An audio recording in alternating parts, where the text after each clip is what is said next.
So I was just thinking about how we're all like, afraid of failure and being fools and all of those things. And yet we want to be proficient at stuff. But it's impossible if you're not open to being a fool. And yeah, I think it sort of comes from a fear of failure as well, which a lot of people like to criticize, but you shouldn't feel bad for having these things. These are normal things to have. It's human. You should just try and work around it normally. I know this isn't dramatic, and I'm not gonna be putting a short that gets million of views by shouting at the camera like, oh, no, but know that these things are natural and just try to overcome them as best you can. I was afraid of failure. I was like very terrified when I was making my first video, and now I'm literally just I'm totally relaxed. I wasn't when I've recorded a few videos now, like in the past hour or so, and I wasn't so relaxed in the first one, but now I'm just totally relaxed. And it was, oh yeah, being a fool. So don't be afraid of being a fool, because you are anyways. It's just that you don't see it. Like, let's say you want to be a top salesman, whatever, and you know nothing about sales, but you think you'll really like sales, so you give it a shot, and fair play for that. You go, you try to sell, and you're horrible. You don't know how to sell. Now you feel like a fool, and maybe you give up. I'd say this is probably what happens to a lot of people. Well, most people wouldn't even try to be a sales guy, but you get my point. Of the ones who try, most would fail like that. You can quit because you don't like the feeling of being a fool, but the fact is you are a fool whether you quit or you don't. Like, you are a fool at that time. It's just that you see it more clearly when you fail.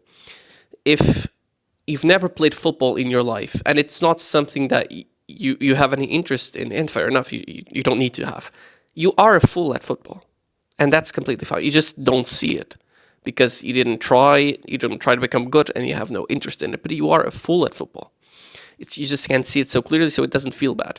So a lot of the times this feeling of overwhelming failure, it's just more of a clarity of what we're seeing than anything else. It was always there anyways. And I was afraid I'd say a lot of things when I started recording videos, but at the end of the day, I could be here giving you 15,000 tips from, I don't know, Google or ChatGPT on overcoming all of this. But what worked was just recording the video anyways, and nothing happened. You have this feeling when you're starting YouTube that, oh, what are people going to think of me and all of this. But like I said to myself, well, if people, for starters, the only opinions that matter to me are the people that I know and are close to me. If the people that are close to me will, I don't know, make fun of me or whatever for making the videos, well, maybe they're not as good as you once thought, or as you thought, or maybe the video went so popular that it reached the people close to me. And if that's the case, then you've already made it, so who cares? You're already successful, But yeah, I made the video. I was terrified. I was so terrified. The video is, I think, deleted now. And it's not on this channel. It's a different one.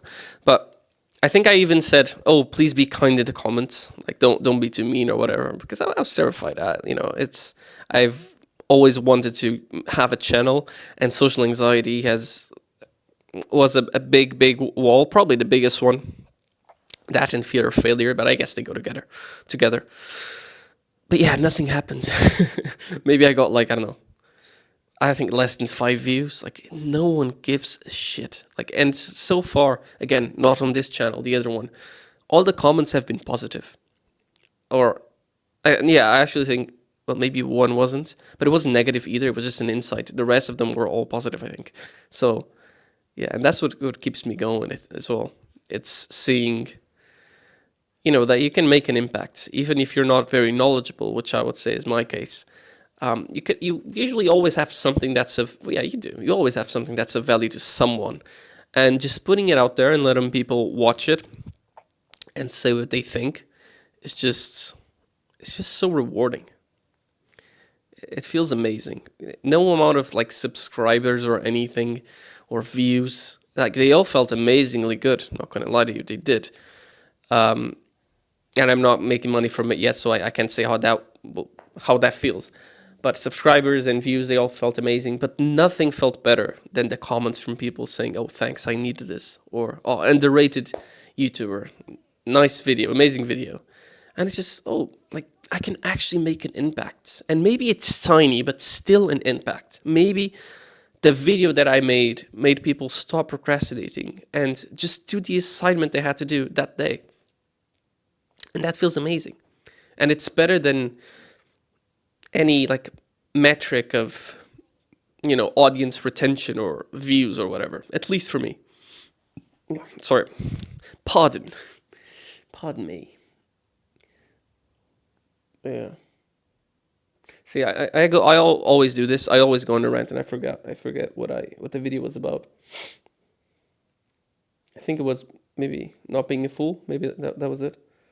This always happens. I get like too carried away with talking, and I forget about the topic of the video.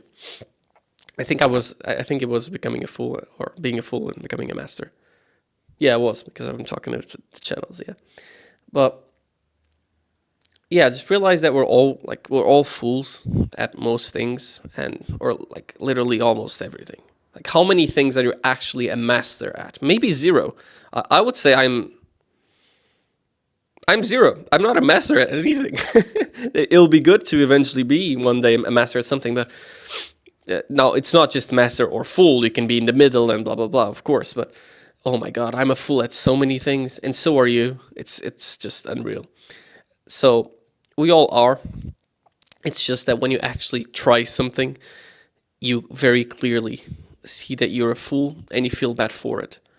But yeah, you need to be a fool first to become a master. Again, that's from Jordan Peterson. So yeah, thanks for watching. I think that's all I have to say. Bye bye.